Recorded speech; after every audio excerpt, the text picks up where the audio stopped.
Welcome to Relay Chain, a podcast produced by Parity Technologies where we discuss all things substrates, Polkadot, and Web3.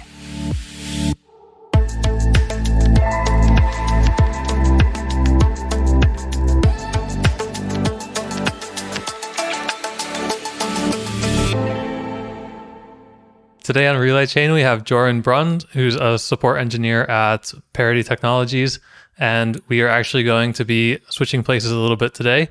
As you may have noticed, we have not released a Relay Chain for several months now, and that is partly because I have been super busy with the Polkadot launch and moving and working on a bunch of stuff. And so I will still be doing some episodes, but Jorrin is actually going to be taking over on some of the hosting and interviewing a bunch of teams in the Polkadot ecosystem.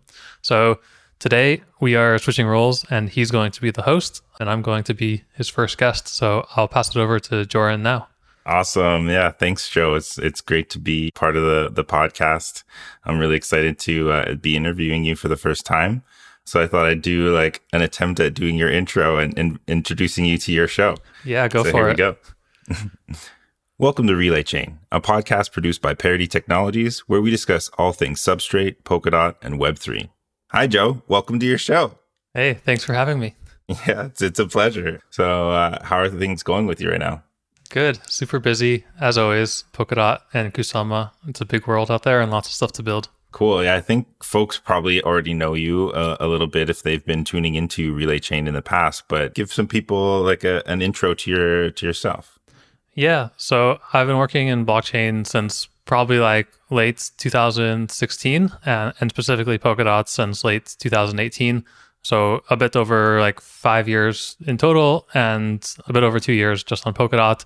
Before that, I did a couple things. I worked in aerospace, doing shock and vibration analysis on satellite launches, and then also had a few years attempting to be a professional cyclist.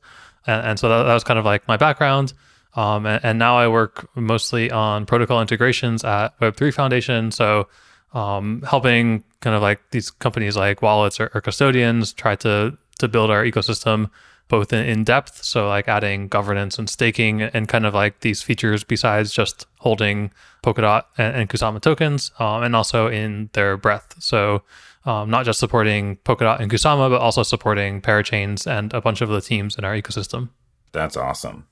So you talked a bunch about kind of like how you got in and when you got into the blockchain space, but I'm more interested in the why of why you got into the blockchain space and then how you found Parity and how you got into Parity.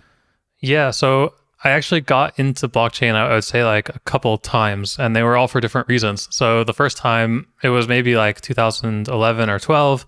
I don't even remember like the first time I heard of Bitcoin or anything. I just, some people were talking about it or whatever. And, I read about it and thought it was interesting, followed it for a couple of years, but it was more of like, I was kind of like getting into, say, libertarianism at that time. And that was what a lot of people were talking about. And it made sense to me kind of like intellectually. And I thought like, okay, this is cool, and from a very like, we talk about a lot like, say, money is just this thing that's like, it's just a concept that's, it's just an idea that we all agree on and all this stuff. But it's like very intellectual, not really like practical. And then I got into it like a lot more in 2016, just out of like the more practical realization of how like current infrastructure is broken. And it's like a lot of it is like just hacks on top of hacks on top of hacks. And so you see like these institutions like banks and stuff, and they have like big fancy walls and advertising, and they all look good from the outside, but it's really just like this really like primitive technology.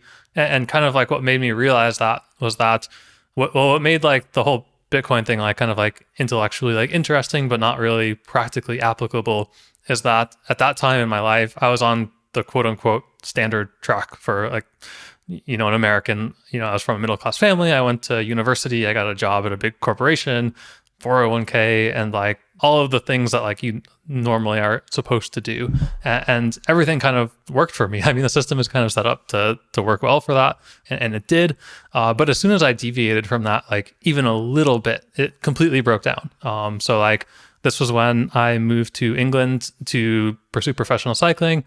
I moved to England. It's not like I moved across the world to the middle of nowhere or something, like it's England. And it was like, it took me weeks to get a bank account. It was like to transfer money from my US bank to my British bank. It was like one time I was like, well, how come it hasn't arrived? And I called the bank and they were like, oh, yeah, we just forgot to send it. Like they were manually processing these transfers. And I was like, this is ridiculous. Like for people who are like actually outside of like the standard path, it's obvious, like it just wouldn't work. And it's not like really adaptable to users' needs or like changing technology. So at that time, like crypto was actually just like easier to use. Like it was easier to use crypto than like going through banks and whatnot. And then like when I got into it full time and like in late 2016, I'd kind of gotten this idea. I guess it's actually like on some level, it's kind of the same as why I was getting into it before, is that like it just worked better and it was easier. But like I had this idea of writing trading algorithms like on the stock market, because my background was in time series analysis for like shock and vibration. And I was like, hey, like this kind of like random time signal of vibration, it kind of looks like, trading. And like I could probably like write algorithms to kind of like characterize and predict this. And trying to do it in like the stock market, it was like, well, you need to get like a special brokerage account. You get like bad data, or like to get good data, it was actually like really expensive. You'd have to like subscribe to some like proprietary data feed that was really expensive. And I was living in like the boonies of France. So even if I got like this proprietary data feeds, like I basically had like DSL internet and couldn't really like process it.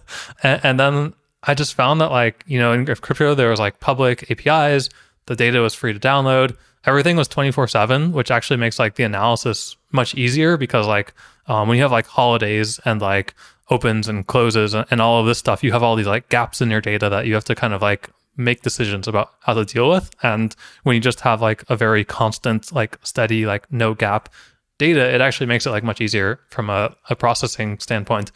So that's actually like when I got really hooked into blockchain. It was like, we kind of like rat on it for having like bad user experience and like no good UIs and stuff.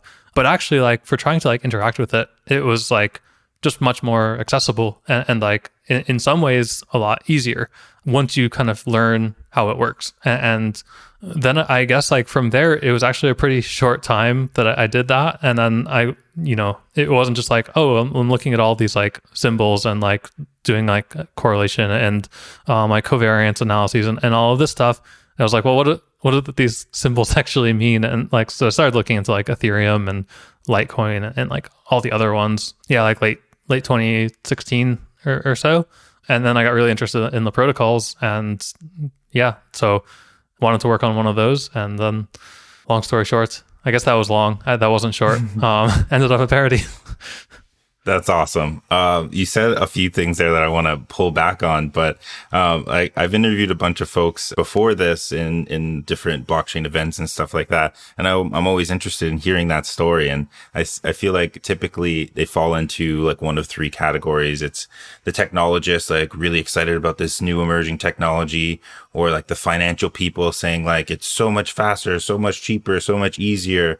And then you got the libertarians that are like, it's freedom, man. And like, I feel like you touched on each one of those points, and it all kind of culminating into your work now. So I think that's super interesting. That actually like is a good point. So like actually like in 2016, around the same time that I went full time into blockchain, the other thing that I was looking at doing was going to get a master's degree in economics. And I had applied to like 7 or 8 schools in Europe. And there was basically one of them, the Toulouse School of Economics, that I was like, if I get in there, like, I'm just going to like write the check and go. Like, that's where I really wanted to go. And I got into every single program except Toulouse School of Economics. And ultimately like decided not to do it. But I've always been like really interested in, from a high level, like, how do you make decisions in an environment where there's like so many variables that you can't comprehend? And that's kind of like why I enjoyed cycling as a sport, is like, it doesn't have like a 50 meter by 100 field. It's like every road is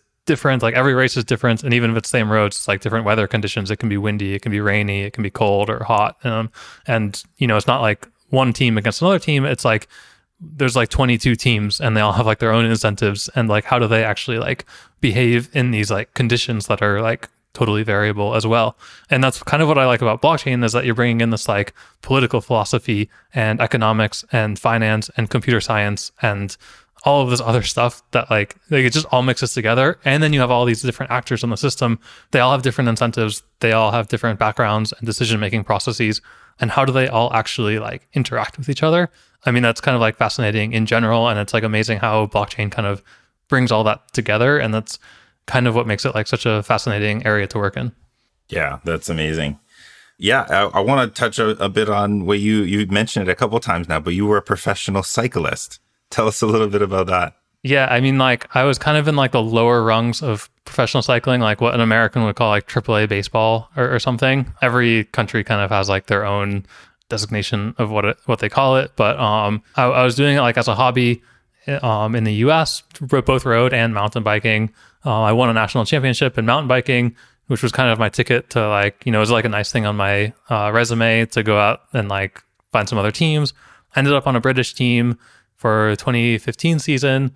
Didn't go so great, but I ended up with like some good results in the kind of second half of the season, and found like a different team in France to do the next 2 years on. So I ended up kind of like doing 3 years in Europe, doing cycling.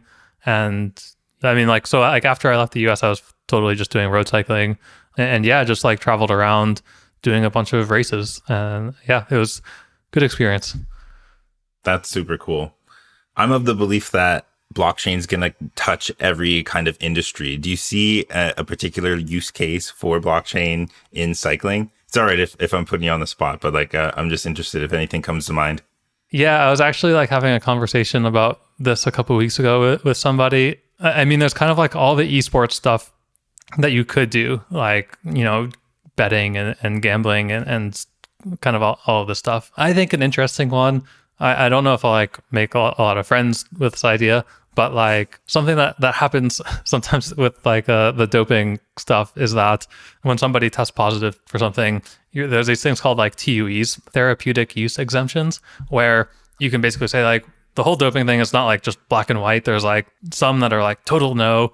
And then some that's like, well, if you have a prescription and blah, blah, blah. So like a lot of times like these teams will kind of like come up with these like backdated prescriptions and say like, no, we had a prescription for that. That was allowed. And it would be interesting. Like I think a lot of those are kind of like backdated and whatnot. So I would be interested in like, if you could have like basically like commit a hash of like all of your kind of like medical records. It's not the actual data, even if it's encrypted, because that brings up like, well, if the encryption breaks, you don't want like everybody's like private medical data on this blockchain or whatever. But like if you just take like a hash of something, like a hash of this prescription that you got, and then you just have like kind of like all these hashes on chain. And then like if somebody ever like tested positive for something, you could kind of challenge them to like, did you actually have that prescription at that time? And they could prove it like with the hash that they had on chain by like actually providing the pre-image, which would be like the actual prescription or like exemption that they had. So I don't know if that would gain adoption. I don't think anybody would really like it, but it would be like an interesting application of like when people think that like something has been backdated and they didn't really go through the proper procedure, to kind of like be able to challenge that and say like, well, did you actually have this at the time, or are you just kind of like producing this now? Yeah, no, that seems like a perfectly logical use of blockchain, but I think, yeah, it's all about a matter of time before these sorts of things become adopted and the use cases actually becomes evident. That's awesome, though. Okay, so let's talk a bit more about your work. So when I came into Parity, you were essentially my boss. You still basically are, but you're moving from Parity over to Web3 Foundation. So let's talk about that transition and what is the actual difference between Parity and Web3.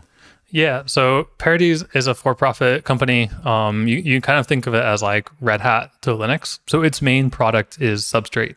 And Web3 is a nonprofit, and its general goal is furthering Web3 technologies. So the two organizations do interact a lot, but that's primarily because Web3 contracted Parity to make the first implementation of Polkadot.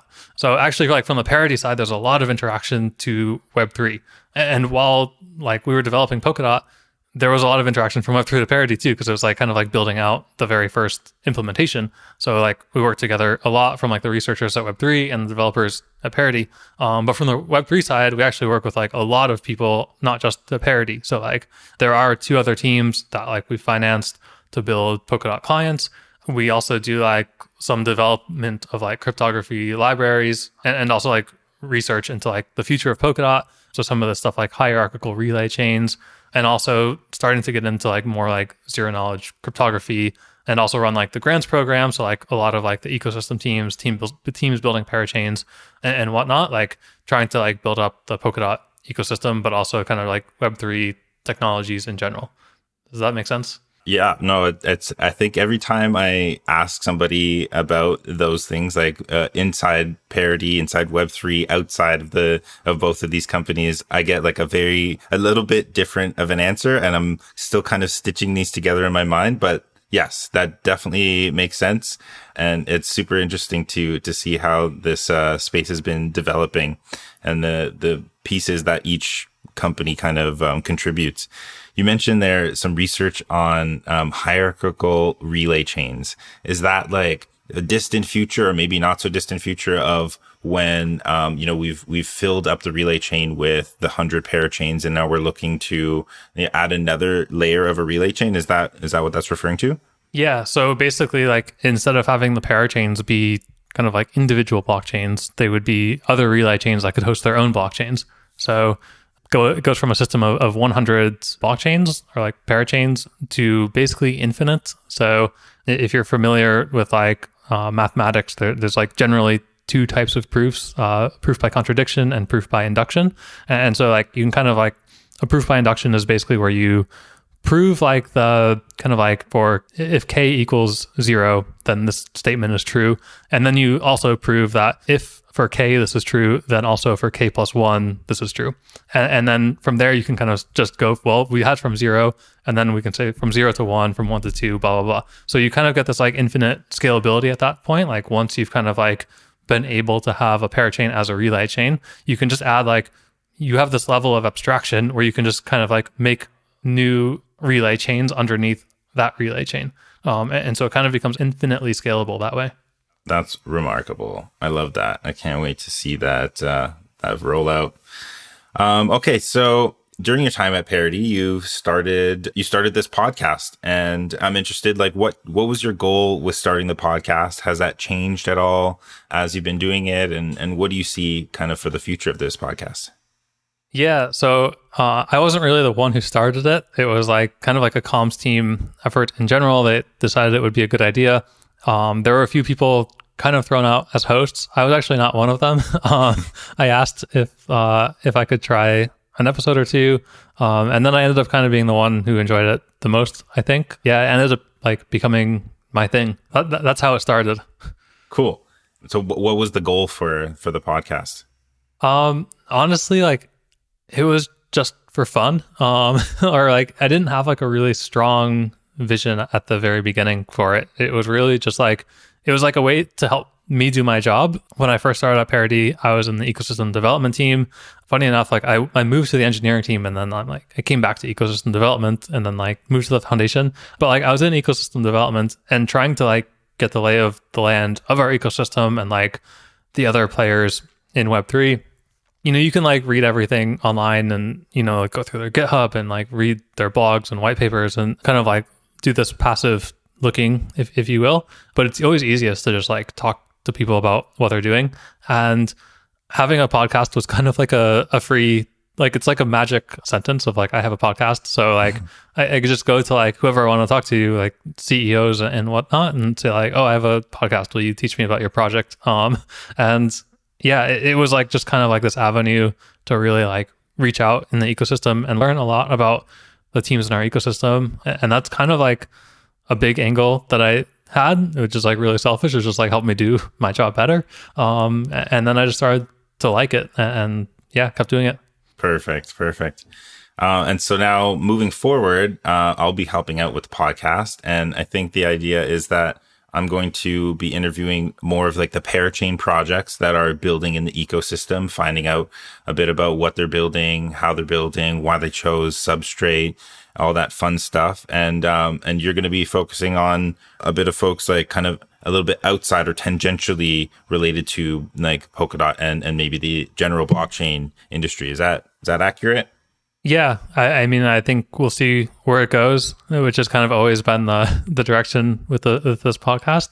But yeah, I mean, like I've always really enjoyed kind of like the episodes with like I guess like the activists or journalists. So like Jillian York and Shira Frank, Sergey Nazarov, who's like in the builders ecosystem, but like we had a very say like philosophical episode that we did together. I always really like enjoyed doing those types of episodes.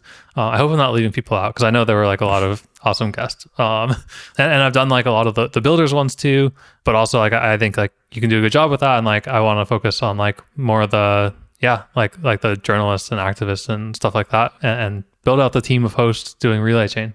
Sweet, that sounds great. Before I even came into Parity, I started listening to your podcast because I was in the ambassador program and I was thinking, what can I start to contribute to the ecosystem? I was like, oh, maybe I'll start a podcast, but I was like, let me first check if there's already a podcast. And I found Relay Chain. I started listening to some episodes. I'm like, well, this guy's doing such a great job. I can't really compete with that. But now I get to be on a part of it on the other side. Yeah, if you can't beat them, join them. Exactly. Yeah. But in listening to some past episodes, you've had some very great guests on, and you've also mentioned a couple like books and stuff like that. One of which that stood out to me, and I've been reading recently. I'm nearly done it, but it's a massive book. But it's called The Age of Surveillance Capitalism by Shoshana Zuboff. And you've talked about it a few times on the podcast, so I thought we'd dig into it a little bit deeper here. So there's a theme that she comes back to several times throughout the book, and it's this like the three parts of who knows, who decides, and who decides who decides. And so generally the book is about, the big data companies, the Googles, the Facebooks that are kind of directly monetizing the data that we generate on a day-to-day basis. So the questions she keeps posing is like, who knows, who decides, and who decides, like, within the context of people's data. And I'm interested, like, how that kind of influences what you think about our work in blockchain. Yeah. That one, like, we want to, like, make this as transparent as possible. I think, like, that's the number one goal is, like, openness, transparency, that at least everybody can see who decides, right? I always saw, like, that question kind of framed around like say like a larger conversation. So like the big theme that I saw in the book was basically like she's like kind of moderating this debate between BF Skinner and Hannah Arendt, and her primary like argument against Skinner is that behaviorism kind of like fundamentally it denies the existence of a self. So it's only like things that you could observe from outside of yourself. So like, did you buy this thing or did you go to this place? And then like, if you look at kind of like IoT and some of the more like granular monitoring, like Google just bought Fitbit. So, when you went to this web page, like what happened to your heart rate? Or like, did you start sweating? Like they can really get like precise on kind of like how you react, but it's totally just like observing kind of what happens to you from the exterior. It doesn't really, like the model of this behaviorism and data collection, it doesn't really acknowledge that like you have like a self or like an internal emotional state. And then like kind of framed in the context of like the Arendt side is that like this kind of like denies the existence of like a future. She says like, what is it? I haven't read the book in like over 2 years. So, it's like denies there is no future tense or something. She mixes it into like a language like there is no future tense, or denies the existence of a future tense. And so that when like everything you do is recorded, and it's just like kind of like only what's been observed and recorded about you and not about like what you experienced or felt, that this is just like a completely unsustainable, like toxic thing. So when it comes to like who knows who decides and who decides, it's like, well, first of all, like who knows what are they knowing about you? And it's really like they only know things that they've been able to observe about you, which is like your reaction or like your behavior, but they don't really know anything about like your experience or what you felt in that time. And so are they really like in a good position to be making decisions about you? Probably not. And then like kind of like the next meta question, of course, is like who decides? So which kind of like leads to an obvious power question of like, well, if people are already making bad decisions about you based on bad information that basically assumes that you don't have like a self. Who actually gets to decide who decides that stuff? Like that's a pretty dark thing to think about. So I guess like in the context of, and like a lot of her book, at least like I think like in the last third, it's kind of goes into this, I don't want to say corruption, but kind of like revolving door between like big tech and big government that like, it's kind of like Google and Facebook are the ones who are deciding who decides, but it's like kind of via proxy and like it kind of looks democratic, but it's not really. So yeah, I mean, I think like that's probably one of the biggest things that we're working on in Polkadot is like making that A, transparent, and B, that you actually have an option to opt out. Like you don't have to participate in Polkadot. So actually like kind of talked about this in my very first episode that I did with Gav. So if you go back to like episode 1, this idea that like, so like a blockchain is an economic vehicle. It really only like recognizes you if you have a stake in the system, but it is completely permissionless and voluntary. So anybody who feels like they are affected by the system can have a stake in the system and influence the direction of it. So it is transparent in that you see how the rules are made. It's not quite democratic because democratic kind of implies this like one person, one vote. And it's not that, but it lets anybody who feels like they are affected by the system actually have a voice in changing the direction of that system. You can acquire a stake and start participating in governance and the discussions as you like.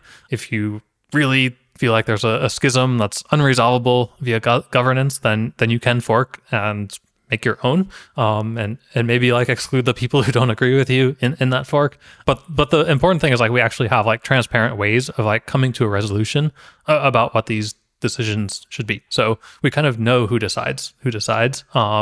And if you don't like it, you can participate. You know, there's not really a way for you to get like a voting share in Google or Facebook, but there is a way for you to get a voting share of Polkadot, and that like this is transparent and everybody can kind of see what's going on. And I guess also like on the Polkadot relay chain level, like we kind of store as little information as possible. Like it should really be about like the parachains and like what they store and what people feel comfortable like interacting or like sharing with those parachains.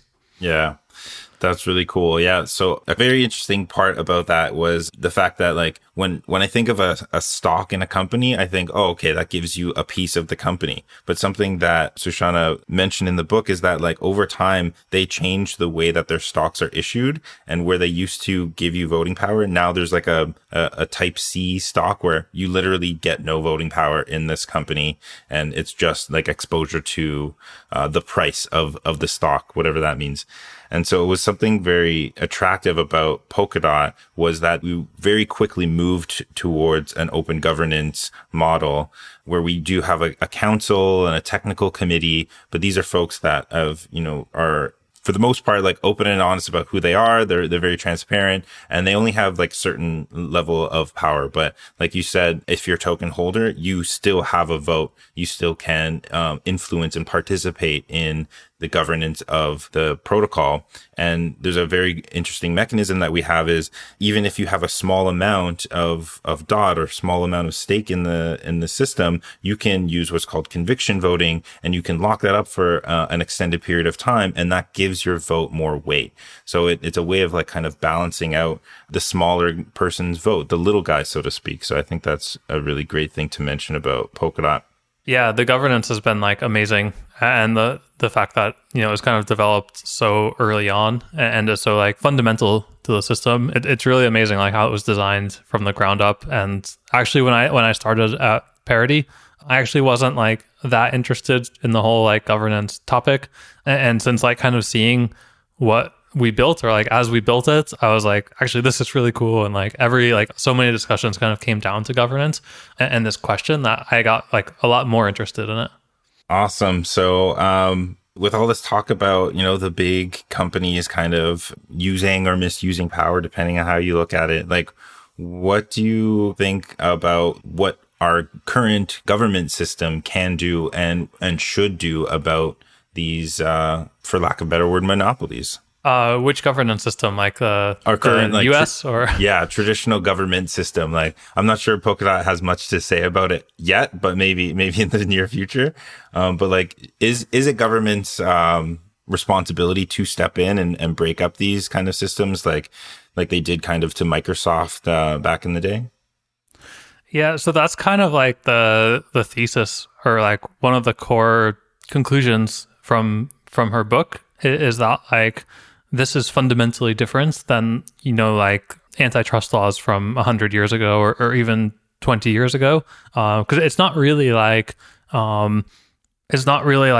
monopoly on a product or a domain. It's like what she calls like raw material, right? It's like a whole different type of problem, and so like the same type of regulation doesn't work. Actually, the book is like quite pessimistic at the end. It's like it doesn't really come out with like a strong solution, and I don't think that like breaking this stuff up works, because like, so what they have is like digital and shareable. So like you can break up Facebook and Instagram, but they can still have like a data sharing contract with each other, right? So it's like it just kind of makes the money flow into different buckets, but it doesn't actually solve the fundamental problem, which is that like, yeah, I mean, like they just have so much information on people. It's kind of funny, like for the first third of the book, she comes out like kind of right in the very beginning, if I remember correctly, kind of hard on like Hayekian economics and kind of like libertarianism. It's like the cause of all evil in Silicon Valley type of stuff. And actually like towards the end, she has this like pivot of like where she kind of like changes her tone to it. And that a lot of these principles are based on the idea that everybody is kind of like universally ignorant, and that like you just know like, oh, I'm good at like, maybe you have like 3 skills or something, like I'm good at A, B, and C, and the market kind of like pays the highest salaries for thing B, and so you go and you're like, well, I'm going to get a career in that, and you do that kind of like, you know, this is what like, you know, Adam Smith, invisible hands type of stuff, and that like as long as everybody kind of stays like reasonably ignorant about these things and they make decisions just based on like their little corner of knowledge, then everything kind of works smoothly. And that was kind of like the main assumption that Hayekian economics was based off of. And she's basically like, Hayekian economics don't even apply here because like that assumption has been broken. Like we're operating in a completely different environment.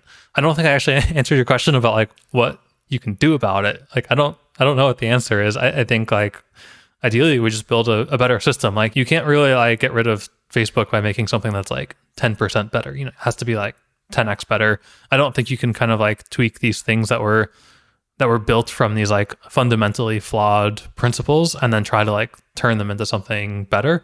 I think we just have to like create an alternate solution that is 10x better and make people start using that. I mean, well, not make kind of an implies force. Like, I hope convince people to start using this. Yeah, I kind of was unfair to you. Like, you don't have all the answers, Joe. Come on, tell us what we need to do.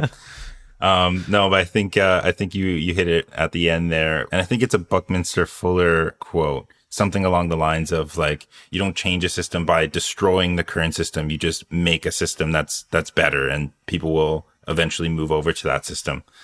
Probably butchered that quote there, but something along those lines.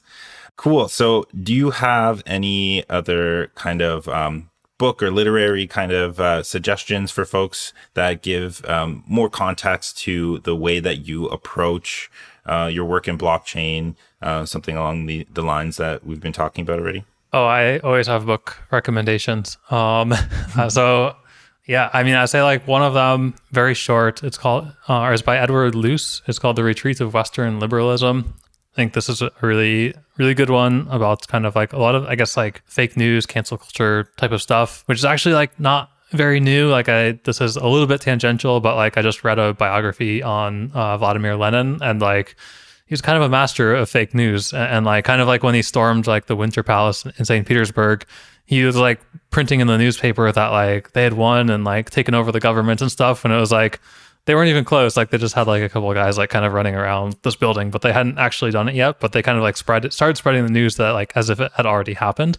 And kind of like the first thing he did in power was to like take over the newspaper industry and like control the press. It's kind of like the same thing happened, 100 years ago. And they just didn't have like really the distribution means to make it like so pervasive, but like the strategies around this stuff like hasn't really changed. And so like, I think that's an interesting one. Another one, I mean, I like Maggie Nelson. She's probably my favorite author, but she has this book, The Art of Cruelty. Yeah, I don't know. That book just kind of like influences a lot of my thinking. yeah, I guess like won't really say like how specifically to blockchain. But some of the other ones like Cathy O'Neil, Weapons of Math Destruction, that's like a classic one. A little bit newer one is Automating Inequality by Virginia Eubanks. So yeah, about like how a lot of these kind of like black box algorithmic systems actually end up kind of like being trialed on lower income people, and when they don't work and they're like version 0.1 or something, those are the people who end up paying the consequences, and kind of like remembering that like algorithms are not unbiased, like they have their biases of their creators in them, and trying to be like cognizant of that in like what we're designing, which I think is like something I actually like about what we're doing in Polkadot, is that it's so abstract. It's really just like we try to actually make as few assumptions as possible. It's like, just, can you make your blockchain in WASM? Okay, cool. That's it. Like, and so I think that allows like a huge design space, but yeah, always to be like kind of aware of these decisions you're making and kind of like who's affected by them, but also the fact that like, hey, this is voluntary. Like if you feel like Polkadot is affecting you, then like you do have a chance to participate in the system. That's awesome. I got a nice little list to work through here now. Very cool. So we've talked a whole bunch about the current juggernauts that are using and misusing power. I'm interested to feel out where you think we are on a scale of like 1 to 10. 1 being like a complete Orwellian dystopia, and a 10 being like a Star Trek like peace on Earth utopia. Where do you think we kind of are on this scale, and what are your hopes for the future? And do you see what kind of part do you see blockchain playing in this future? Yeah, I mean, I think the answer probably depends on like where you are in the world. Yeah, that's very true. So I don't know, like, so I think like probably in some like technological sense, we're probably like closer to the 1 of like a Orwellian dystopia type of thing. It's just like nobody's really harnessed it like to that effect yet, right? Like a lot of the power information is there, but so far like it hasn't really been used in like, I don't know, I don't want to say like a negative way, because like obviously like people have been like adversely affected by like big data and like giant corporations like Facebook and Google taking over their data, but it hasn't really been like Spanish Inquisition like Middle Ages type of violence, right? So yeah, I don't know exactly how to characterize that actually, but I hope we just build a better world before anything like that happens, right? So yeah, I hope that we can build out these kind of like global resilient systems that there's just like so much on so many different levels, like kind of like information and finance, and kind of like we said at the beginning, like blockchain just covers like so many industries, like it applies to everything. So yeah, I really just hope we can kind of like provide this like platform that is scalable for like free computation, free, not price free, but like anybody can open computation, and data storage, and that like we can actually develop these applications on top of it. That's great. Yeah. On that note, like what projects are you excited about? What kind of projects do you see working towards this, quote unquote, better world, better future?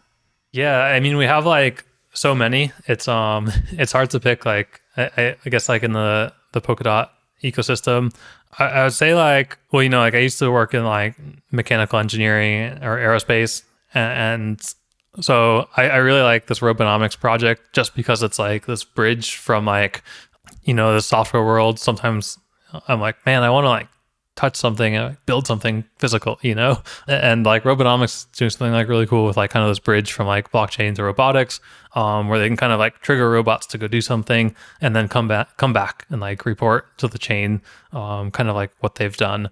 So I think like that's a cool one. And then like some of the TE stuff is interesting. So like substrate TE and follow network. So that's kind of like smart contract confidential computing, which is also like quite scalable. Yeah, I should have like pulled up a list of ecosystem teams because I'm always forgetting people. Plasm has been like a long time builder. Yeah, I don't know. We have like so many teams in the ecosystem. I'm afraid to keep going because I'm just like, I'm it's just destined to leave out that's like great. Really good projects. No worries. Interestingly enough, we are going to have Plasm on the podcast in the next couple weeks. So anyone listening, look out for that. Very cool. So let's start to wrap things up. Yeah, we're going to be continuing to do these podcasts. If there's any parachains that you guys are interested in, please hit us up on our Twitter or email us, and we'll try to triage that list and bring you guys the projects that you're most interested knowing more about. Yeah, is there anything else you want to leave the folks off with, Joe? Any kind of personal outreach or call to action? No, just good to have you on hosting, and like really excited to see the episodes that you put out. Sweet. I'm very happy to be a part of it as well. Thanks for joining us this week on Relay Chain. We'd love to hear your thoughts about the subjects we talked about today. You can connect with us through Twitter @RelayChain or by email, podcast@parity.io. The team at Parity has some of the brightest minds in blockchain, working to build a robust and inclusive ecosystem that puts power back into the hands of its community members. With interoperability as a primary goal, we aim to break down the tribalistic barriers that have formed throughout the blockchain industry. If you want to learn more about what we are building, or if you want to become part of the team, visit our website at parity.io and sign up for our newsletter at parity.io/newsletter.